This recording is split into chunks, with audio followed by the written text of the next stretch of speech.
Il faut savoir que selon les données de l'Observatoire des métiers du spectacle, le revenu médian des artistes-interprètes en France se situe entre 800 et 1000 euros net par mois. On est donc là bien en dessous du SMIC français qui est plus ou moins autour des 1500 euros et cela révèle très clairement qu'une grande majorité des artistes en France sont pauvres.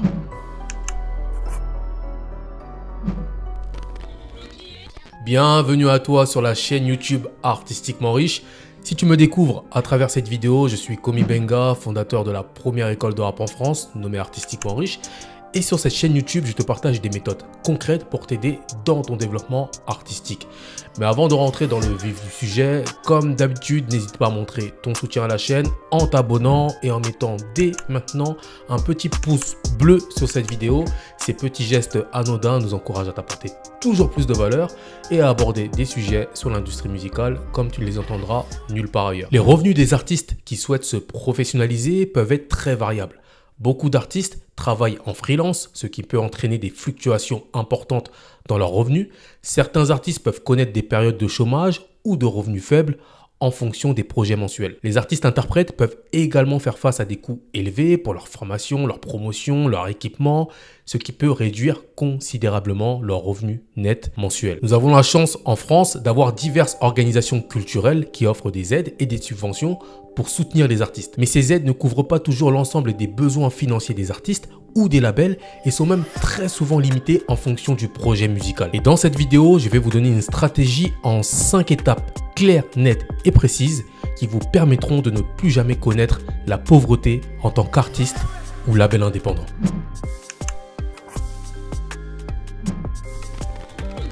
La première étape sera de te trouver un emploi alimentaire à temps complet ou à temps partiel en fonction du temps que te demande ton activité artistique chaque mois.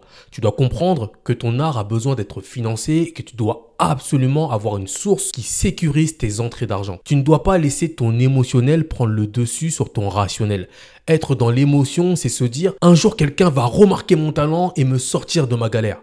Mais ce jour-là n'est pas encore arrivé, donc arrête de rêver. Être rationnel, c'est maîtriser ses sources de revenus, définir un montant clair d'investissement dans son développement chaque mois et structurer ta stratégie pour te créer de nouvelles opportunités qui te permettront de te faire remarquer par les bonnes personnes. La seconde étape sera de bannir de ta vie tout le superflu. Sortir de la pauvreté, c'est commencer par identifier ce qui te met chaque mois dans le rouge.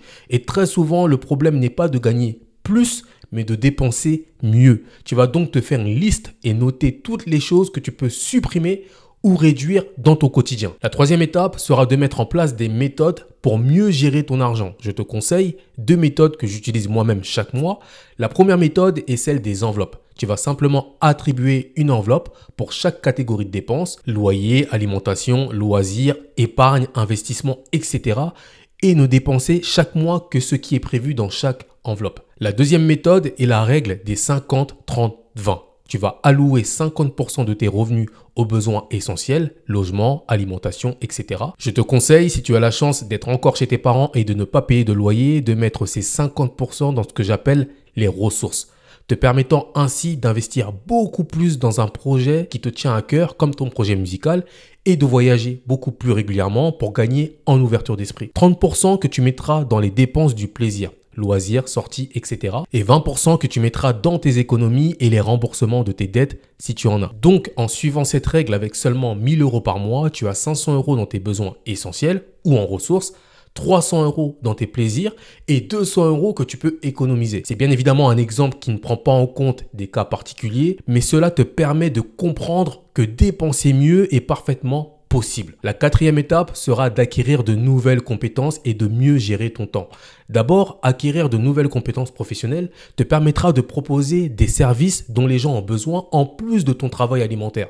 Cela peut être donner des cours d'écriture ou de chant, apprendre aux musiciens à mieux jouer d'un instrument de musique ou apprendre aux artistes à mieux se vendre sur les réseaux sociaux grâce au marketing digital car tu maîtrises parfaitement le sujet à travers tes propres réseaux sociaux. Tu es artiste, donc à toi de faire preuve de créativité dans les services que tu souhaites ou que tu peux proposer. Mieux gérer son temps, c'est savoir prendre du temps pour soi et ses projets personnels et savoir consacrer du temps au travail pour financer ses projets personnels. Tu peux parfaitement prendre le week-end pour toi et la semaine pour travailler, peu importe ta façon de faire. L'essentiel, c'est d'être suffisamment organisé pour tout gérer sans être rapidement dépassé par la masse de travail. Enfin, la cinquième étape, c'est de préserver durant 2 à 5 ans un rythme de vie très basique, même si grâce à tes différentes activités, tu commences à faire beaucoup plus d'argent chaque mois. En gros, tu épargnes tous les excédents d'argent pour te garantir de ne plus jamais être pauvre, peu importe que la musique fonctionne ou pas pour toi. Pour te donner un exemple et synthétiser ces 5 étapes,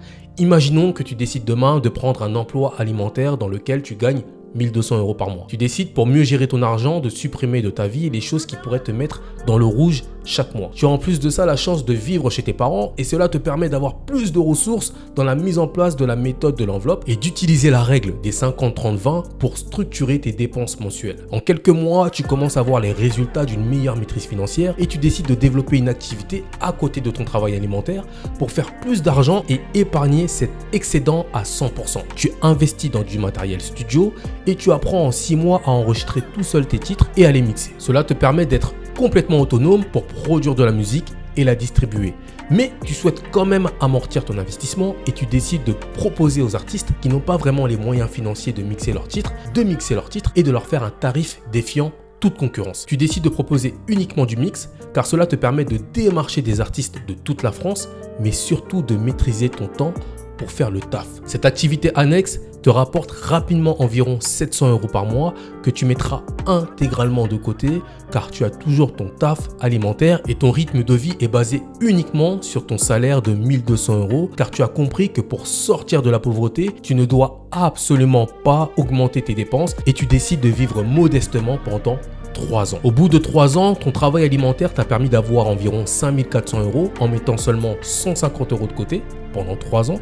Ton activité annexe t'a permis d'avoir 20 000 € en moyenne en mettant 700 € de côté. Bien évidemment, j'ai enlevé les charges d'environ 22% liées à la micro-entreprise. Tu as au bout de 3 ans environ 25 000 € qui te permettront d'avoir un apport auprès de la banque pour investir dans des locaux, pour développer ton activité artistique et mettre quelqu'un qui fera désormais le travail à ta place ou simplement de développer l'activité de ton choix. Et là, tu comprends qu'en seulement 3 ans, tu peux radicalement changer ta situation financière, te créer tes opportunités et maîtriser parfaitement ton avenir. Nous arrivons à la fin de cette vidéo. N'hésite pas à me dire en commentaire si cette stratégie pour sortir de la pauvreté t'a inspiré.